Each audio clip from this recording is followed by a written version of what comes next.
Hello dear students, आप सभी का मेरे चैनल पर हार्दिक स्वागत है। जैसा कि आप लोग जान रहे हैं, ऑब्जेक्टिव क्वेश्चन का सीरीज चलाया जा रहा है 10वीं कक्षा के लिए और अभी तक 3 चैप्टर ख़त्म हो चुके हैं। आज हम लोग नया चैप्टर शुरू करेंगे जिसका नाम है बहुपद, जिसे इंग्लिश में पोलिनोमियल कहते हैं। तो बहुपद से भी क्या कहते हैं, कम से कम आपके प्रीवियस ईयर क्वेश्चन में 6 से 7 या 8 क्वेश्चन देखने को मिले हैं।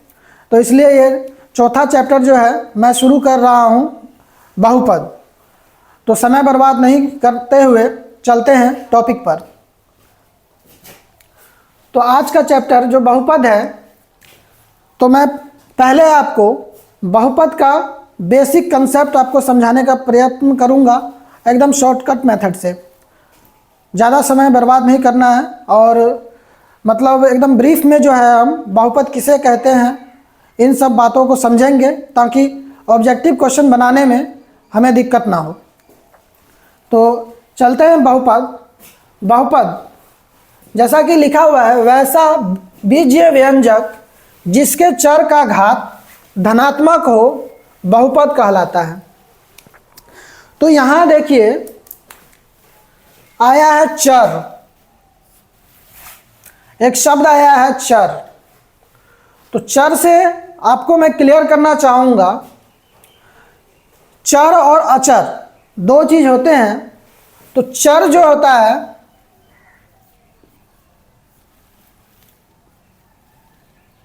ए से लेके जेड तक कोई भी वैल्यू आप रखते हैं तो वो चर होता है, और चर जो होता है उसका वैल्यू बदलते रहता है।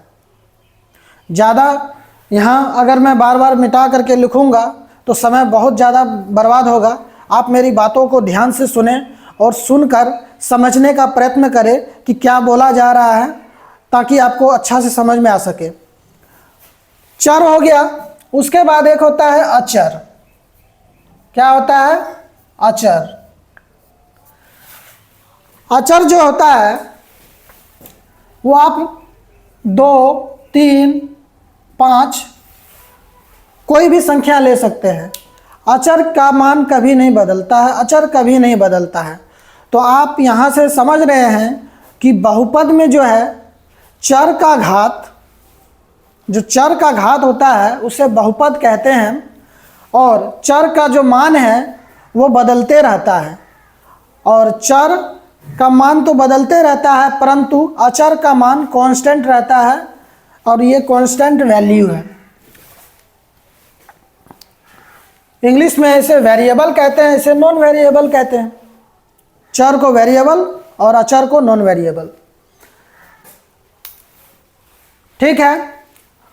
और यहां मैं एक बहुपद जैसे कि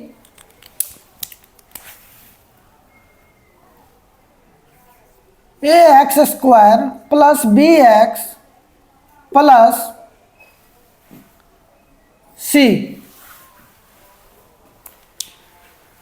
ये जो समीकरण है ये आपका बहुपद का फॉर्म में है।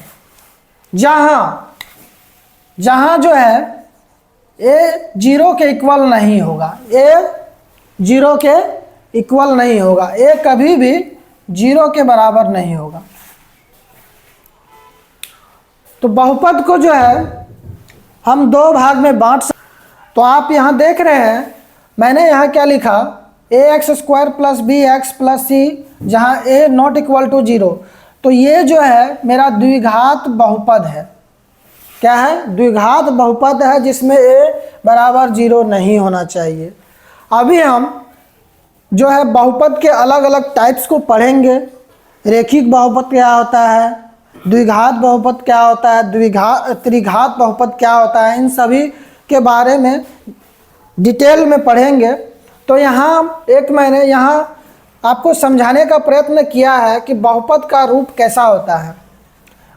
आपने देखा होगा जब मैं द्विघात समीकरण पढ़ा रहा था तो द्विघात समीकरण में भी सेम यही फॉर्मेट था सेम यही फॉर्मेट था, बस इस फॉर्मेट को बराबर किसके कर दिया जाता था, 0 के बराबर कर दिया जाता था। इस फॉर्मेट को 0 के बराबर कर दिया जाता था।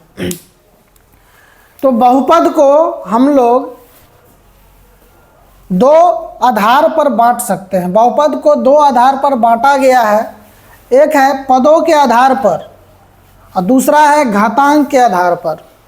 अब पदों के आधार पर और घातांक के आधार पर, यहाँ आप ध्यान से मेरी बात सुनिएगा। पदों के आधार पर जो होते हैं,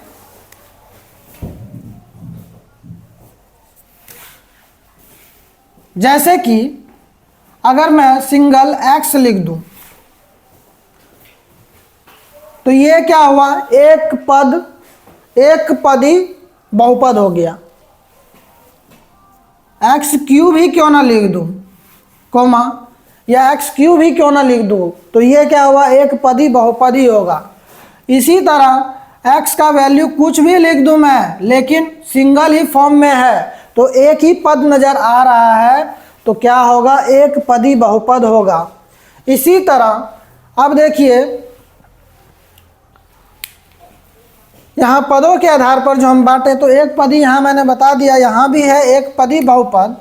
तो एक पदी बहुपद को हम क्या कर सकते हैं, एक्स क्यूब, एक्स में पावर 15 या 10 कुछ भी लिखेंगे तो इसमें हमेशा क्या होगा, पद एक ही आ रहा है, तो इसे हम एक पदी बहुपद कहेंगे।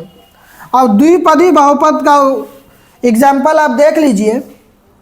तो x प्लस 1, इसमें देखिए क्या है, 1 2, कितना पद है, 2 पद है, तो ये हो गया द्विपदी बहुपद। इसी तरह x square plus 5, x cube plus 6, कुछ भी लिखेंगे जिसमें 2 पद हो, जिसमें 2 पद हो, तो वो क्या होगा, द्विपदी बहुपद हो जाएगा। क्या हो जाएगा, द्विपदी बहुपद हो जाएगा।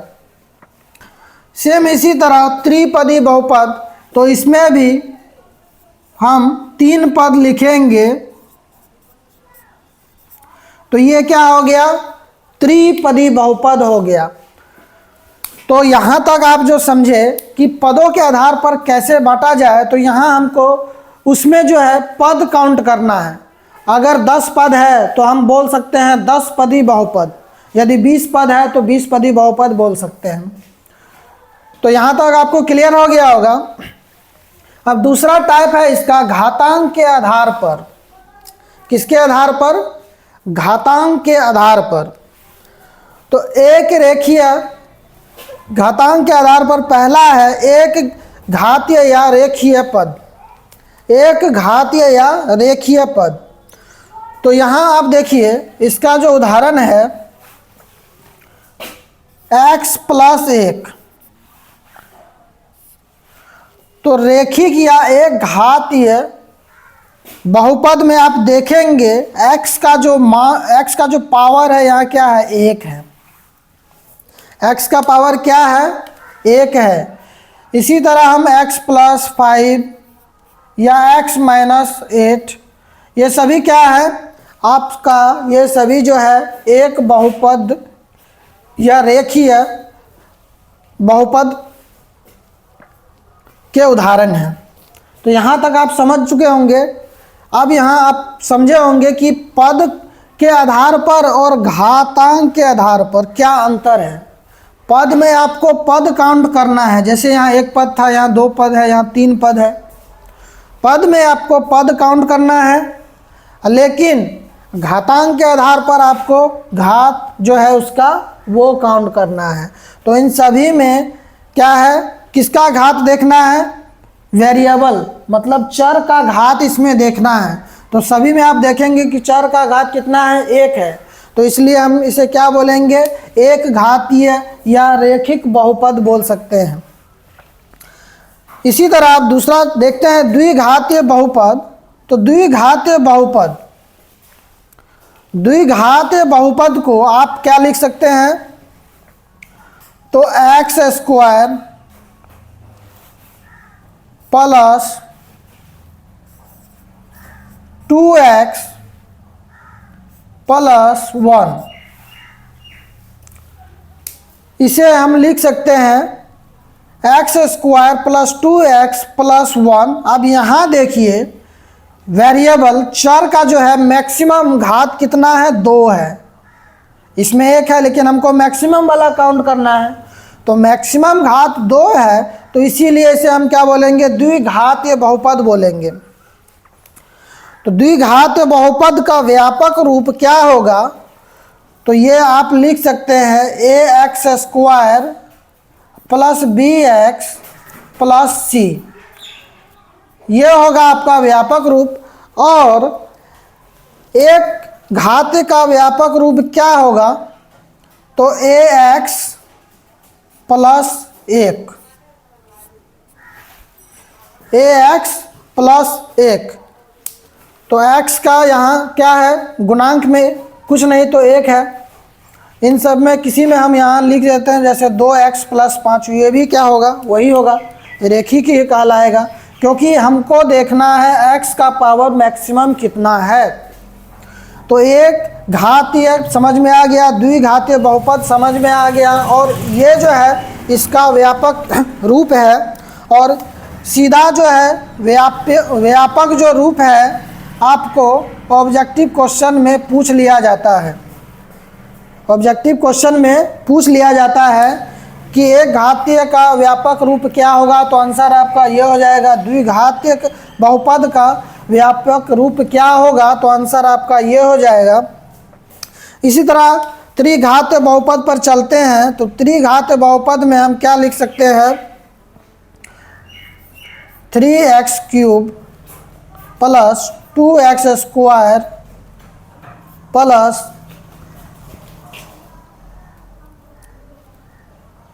3x plus 5। अब यहाँ देखिए त्रिघातीय बहुपद में हम क्या देख रहे हैं, चर का जो मैक्सिमम पावर है या घात है कितना है, 3 है। तो इसीलिए इसको हम त्रिघातीय बहुपद बोलेंगे। और त्रिघातीय बहुपद का व्यापक रूप क्या होता है, तो देख लीजिए तो व्यापक रूप क्या होता है। तो इसका व्यापक रूप हो जाएगा ax³ plus bx square plus cx plus d, ये हो जाएगा व्यापक रूप। त्रिघात का व्यापक रूप आपका ये हो जाएगा ax³ plus bx square plus cx plus d। तो अब यहाँ तक आपको मैंने जो बताया, 3 त्रिघातीय बहुपद किसे कहते हैं, द्विघातीय बहुपद किसे कहते हैं, एक पद या रेखीय बहुपद किसे कहते हैं, पूरा माइंड में क्लियर हो गया होगा, कहीं कोई कन्फ्यूजन नहीं बचा होगा। अब चलते हैं शून्य घातांकीय पद। तो शून्य घातांक पद में आप याद रखिए हमेशा जो कांस्टेंट वैल्यू होता है 2 3 5, इसी तरह आगे जो बढ़ता जाएगा, इन सब का घात क्या होता है, 0 होता है। क्यों? क्योंकि इसमें कोई वेरिएबल नहीं है, आपको नज़र आ रहा होगा कोई वेरिएबल नहीं है। अगर कोई वेरिएबल इसके साथ में रहता तब ना हम कुछ डिसाइड करते, जब वेरिएबल है ही नहीं है। अगर मान लेते हैं इसके साथ कोई वेरिएबल लिखा आ जाता 2x, तो उसका घात तो 1 हो जाता है, लेकिन यहाँ कोई वेरिएबल है ही नहीं, इसमें कोई वेरिएबल है ही नहीं। इस एग्जाम्पल में आप देखिए 2 3 5 में कोई चर है ही नहीं, तो उसका घात क्या हो गया, शून्य घात बहुपद हो गया, वो शून्य घात बहुपद कहलाएगा। तो मुझे आशा है कि बहुत विस्तारित चीज़ों को मैंने शॉर्टकट में आपको समझाने का प्रयत्न किया है, और आपको ये जो है मेरे द्वारा जो समझाया गया है शॉर्टकट में आसानी से समझ में आ गया होगा। अगर समझ में नहीं आया हो तो आप मेरी बातों को ध्यान से सुने, एक एक पॉइंट को सुनिएगा, तो आपका बहुपद में जो भी टर्म्स हैं सारे टर्म्स आपको आसानी से समझ में आ जाएंगे। अब चलते हैं नेक्स्ट जो है यहाँ पे देखिए द्विघात बहुपद ax² plus bx plus c का शून्यांक अल्फा और बीटा हो तो जो है, अगर इस टाइप का ऑब्जेक्टिव क्वेश्चन हमको दे दिया जाए जहां हमें द्विघात बहुपद दे दिया जाएगा और उसके जो है शून्यांक 2 होते हैं जो अल्फा और बीटा, उसका यदि मान दे दिया जाए तो हम उस द्विघात बहुपद का शून्यांकों का योग निकाल सकते हैं। क्या? अल्फा प्लस बीटा को हम क्या लिख सकते हैं? -b/a। और इस सूत्र का प्रयोग हम द्विघात समीकरण में भी कर चुके हैं। उसी तरह दूसरा हो जाएगा शून्यांकों का गुणनफल। तो शून्यांकों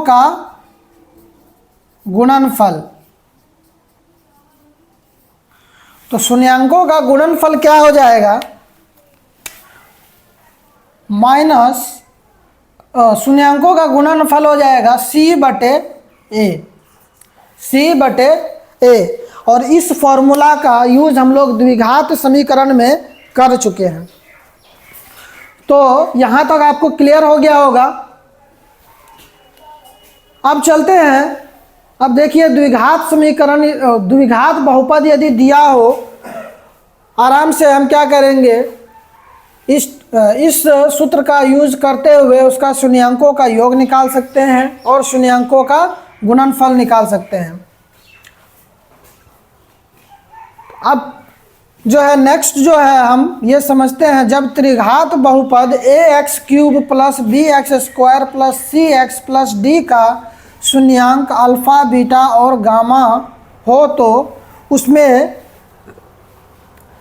यदि हमको ये 3 मान दे दिया है अल्फा बीटा और गामा,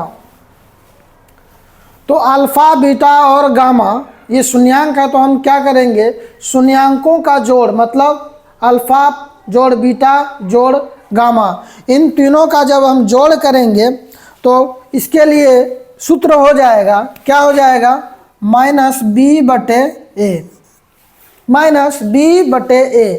जहां हम अलग अलग मान निकाल लेंगे, a का मान, b का मान, c का मान और d का मान। इसमें भी सेम वही होगा, a b c तीनों का मान हम लिख लेंगे और जो यहाँ जो है जो पूछा जाए, मतलब जो हमारा सूत्र है उसके अनुसार इसको हम पुट कर देंगे। तो अल्फा जोड़ बीटा जोड़ गामा बराबर हो जाएगा -b/a। उसी तरह दूसरा सूत्र इससे निकलेगा शून्यांकों का गुणनफल। तो उस गुणनफल इसे हम लिख सकते हैं अल्फा गुना बीटा गुना गामा। क्या हो जाएगा, ये हो जाएगा d/a। क्या हो जाएगा, d/a। ये हो जाएगा शून्यांकों का गुणनफल, मतलब जो शून्यांक है अल्फा बीटा गामा उनका ये गुणनफल हो जाएगा। अब चलते हैं, जो इससे नेक्स्ट सूत्र निकल रहा है, अगर 2-2 करके शून्यांकों का गुणनफल किया जाए, जैसे कि देखिए अल्फा इंटू बीटा जोड़ बीटा इंटू गामा जोड़ गामा इंटू अल्फा, तो इसका सूत्र आपका होगा अल्फा इंटू बीटा जोड़ बीटा इंटू गामा जोड़ गामा इंटू अल्फा। इसका सूत्र हो जाएगा c/a। तो यहाँ आप वैल्यू पुट कर देंगे c का मान। तो आगे जब हम ऑब्जेक्टिव क्वेश्चन सॉल्व करेंगे तो अभी तो जो a b c d, लेकिन जब ऑब्जेक्टिव क्वेश्चन सॉल्व करेंगे तो इनके जगह मान दिया रहेगा, वहाँ से हमको मान लेना है और इन सभी फॉर्मूला का यूज़ करते हुए जो मान होगा वो मान पुट करेंगे और आंसर हम लेके आएंगे। और ये आगे जो है द्विघात बहुपद का सूत्र है, जो द्विघात समीकरण में भी बताया था मैंने कि द्विघात बहुपद किस तरह बनता है। यदि आपके पास अल्फ़ा और बीटा का मान रहेगा तो आप जो है द्विघात बहुपद बना सकते हैं, और यदि आपके पास अल्फ़ा बीटा गामा इन तीनों का मान यदि रहेगा तो आप जो है त्रिघात बहुपद का सूत्र बना सकते हैं। तो इन फॉर्मूला का यूज़ करते हुए ऑब्जेक्टिव क्वेश्चंस को बहुत ही आसानी तरीक़ा से हम लोग डील करेंगे। और अभी तक जो है जो मैंने आपको समझाया है बहुपद, तो बहुपद के जितने भी टर्म्स को अभी तक आपको मैंने समझाया है सभी टर्म्स आपको अच्छी तरह से क्लियर हो गया होगा। यदि कोई टर्म आपको क्लियर नहीं भी हुआ हो तो आप कमेंट कर सकते हैं, और मैं फिर से एक बार शॉर्टकट में रिपीट करना चाहूँगा कि इसमें कुछ है नहीं। बहुपद मतलब चर का जो मैक्सिमम घात होगा वही क्या होगा, बहुपद होगा। और चर और अचर इसमें होता है, चर का मान हमेशा बदलते रहता है, अचर का मान कभी नहीं बदलता। और सेम जो है इसको दो भाग में हमने बांटा, बहुपद को दो भाग में बांटा, पदों के आधार पर, घातांक के आधार पर। तो पद में जो जितने पद होंगे तो उस हिसाब से बोलेंगे। यदि 5 पद है तो 5 पदी बहुपद हो जाएगा, और यदि घात के अनुसार पे रहेगा, यदि किसी चर का पावर 5 होगा तो वो क्या हो जाएगा, 5 घाती है बहुपद। और उसके बाद इन सभी सूत्रों का यूज किया गया है, और ये सूत्र भी आपको समझा दिया गया है आसानी से। पॉज करना। हाँ, तो आगे हम चलते हैं। बहुपद के कुछ महत्वपूर्ण नोट जो है उनको हम देखते हैं, और ये आपको याद रखना बहुत ही ज़रूरी है क्योंकि इससे एग्ज़ाम में डायरेक्ट क्वेश्चन पूछे जाते हैं। तो पहला नोट देखिए, एक घातीय या रेखिक बहुपद का आलेख एक सरल रेखा या सीधी रेखा होती है। एक सरल या सीधी रेखा होती है। दूसरा देखिए, द्विघात बहुपद का आलेख उद्गम या अधोमुखी परवलय के रूप में होता है। तो परवलय के रूप का होता है। 2024 में ये डायरेक्ट पूछा हुआ क्वेश्चन है, तो इसलिए मैंने ये 7-8 नोट जो लिखाए हैं बहुत इम्पोर्टेंट है क्योंकि इससे डायरेक्ट क्वेश्चन पूछे जाते हैं। तो 3 नंबर नोट है, बहुपद का आलेख एक्स अक्ष को जितनी बार प्रतिच्छेद करेगा तो बहुपद के शून्यकों की संख्या उतनी ही होगी। तो यहाँ मैं आपको समझाता हूँ। जैसे ये एक्स वाई, इस अक्ष को, या आप इसे एक्स इसे वाई कर लें, कोई फ़र्क नहीं पड़ता है, कोई भी मान ऊपर नीचे कर सकते हैं। ये जो इस तरह काटा है आप देख सकते हैं कितनी बार काटा, 1 2 3, कितने बार काटा है, 1 2 3 4 5 6 7, 7 बार जो काटा। तो वही चीज़ यहाँ बोला जा रहा है, बहुपद का आलेख एक्स अक्ष को जितनी बार प्रतिच्छेद करेगा, एक्स अक्ष को जितनी बार प्रतिच्छेद करेगा बहुपद के शून्यकों की संख्या उतनी ही होगी। तो इसमें कितनी संख्या हो जाएगी, 7 हो जाएगी बहुपद के शून्यकों की संख्या।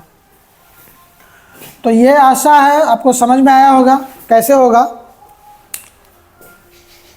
4 नंबर नोट देखिए, एक घातीय या रेखिक बहुपद का एक हल अल्फा होता है। तो एक घातीय, जैसा कि हम समीकरण जानते हैं, ax + 1,